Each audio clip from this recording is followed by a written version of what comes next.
Monday, 10th of October, 2022. Now, with warnings of power cuts this winter, the Prime Minister is reported to have blocked plans to launch a public information campaign to help people save energy. The last time the country faced an energy crisis as bad as this was in the 1970s, when TV cook Delia Smith was drafted in to give energy-saving tips. Have a look at this. I've got my in-laws coming today, so it's got to be something a bit special.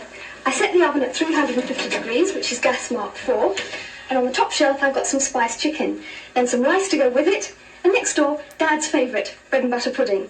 On the bottom shelf, some leek and potato soup, which is simmering away quite happily. Cooking everything together really does save fuel, and nowadays I think a good cook is an economical cook. Energy sense is common sense. Save it. Marvellous. Brilliant advice, Delia. We're joined now by journalist and author Ella Whelan.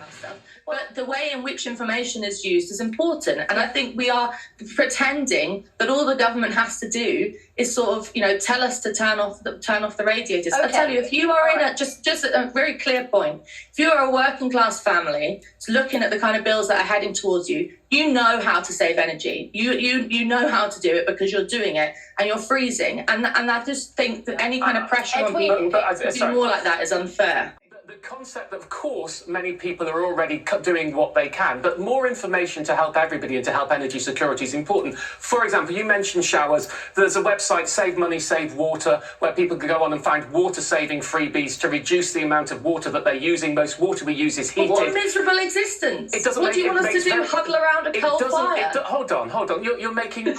using equipment that gives you a roughly similar shower without a sacrifice for saving money when you're putting it off is not an insensible thing. It's also good for the environment. It's good for water usage. We have some problems. People can get these for free and can try them and see if they like them. But to poo-poo them out of hand, I'm afraid you're actually encouraging people to have a more miserable existence by doing it from scratch. I totally agree with your concept of we need to do more in the future. But when you come down on the back and you poo-poo every single idea, let me ask you a question, Ella. What's the price difference between cooking a jacket potato in a microwave and cooking it in an oven?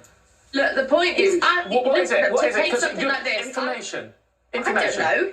I better give the answer. I about want the jacket potato Right. answer. But let me give it you a bit more fully so people can work this out for themselves. Okay. A typical microwave is 1,000 watts. 1,000 is a kilowatt. So we know at 1 kilowatt hour of electricity under the price guarantee is 34p. How long does a jacket potato take? About 10 minutes, we'd say, in the microwave. So you're talking a 6 of 34p. We'll call it 6p. One jacket potato in a microwave is 6p. An oven can be 1,000 to 2,000 watts. But we'll go generous and say it's 1,000 watts, the same as a microwave. But to cook a jacket potato in an oven, what, an hour? I'm looking around For it to be crispy. So you want an hour. So an hour at the same 1 kilowatt is 1 kilowatt hour is 34p. If you had 6 jacket potatoes, because they'd all go in the oven and you don't pay any more, that would still be 34p, but in the microwave it'd have to be on a lot longer to cook 6. So actually people starting at this point to understand 1,000 watts is a kilowatt. If you have something that is 1,000 watts on for an hour, it uses a kilowatt hour, and 1 kilowatt hour is 34p. It's the start of that concept. And I talked earlier about an electric gilet, because that's using a USB, which is about 2.5 tiny watts. The bottom so line therefore is it's cheaper. It's cheaper in the microwave. It's cheaper in the microwave.